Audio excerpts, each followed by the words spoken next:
I married my kind wife because I owed her family $10,000. I confessed this to her, but she just hugged me and said I was her life. Now, we're both crying after I told her I love her for the first time without forcing myself to say it. So, growing up, I was the usual jerk.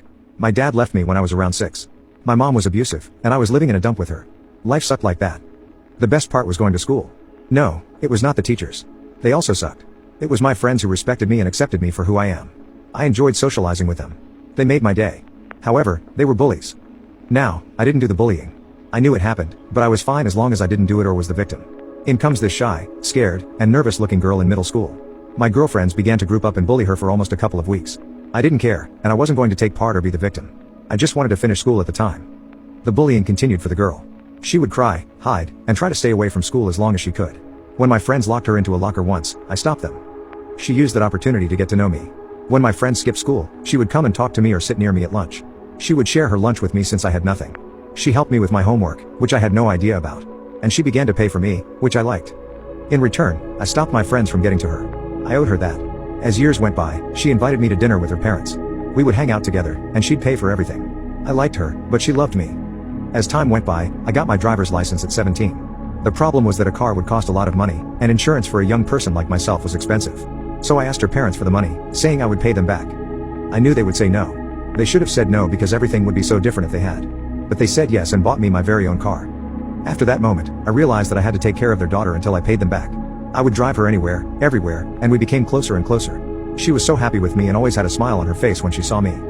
It was her who kissed me first. She brought me to her church. She proposed to me. We got married, and I was her first. Tomorrow, we'll be celebrating our 10th anniversary. I still owe her parents for the car and my wife all the cash she gave me. I like her, but she loves me so much. I've never cheated on her or thought about it. Our lives are perfect, but I wish I could tell her I don't love her the way she loves me.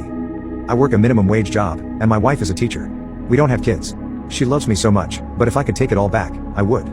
This is my confession. Update 1. Today, I took my wife out to lunch for our anniversary.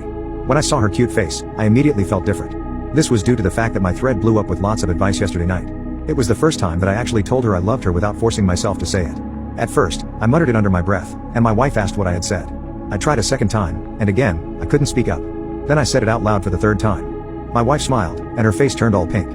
We remained quiet for a little while until she began to ask me about my day. We talked for a little while before we visited her parents. I told her parents that I would start paying them back for the car they had bought me when I was in my teens. They told me not to worry about it. They were happy I remembered and visited them even though it wasn't their anniversary. We talked for a couple of hours. When my wife and I returned home, I opened my laptop and asked her to look at my thread. We sat down together, and she read it. She began to cry while reading it and hugged me so tight. The last time I saw her cry was on our wedding night, and according to her, it was tears of joy. I told her that I realized I was treating her unfairly and wanted to be more loving toward her. I told her I loved her and that she was my life. She told me that I was her life, that I saved her from ending herself, and that without me, she wouldn't be happy. At this point, I was crying. My wife is currently sleeping. For the people who told me to pay back my debts and leave her, I have realized that I will stick by my wife like I had promised her 10 years ago. She is my life, and I don't want to have anyone by my side than her.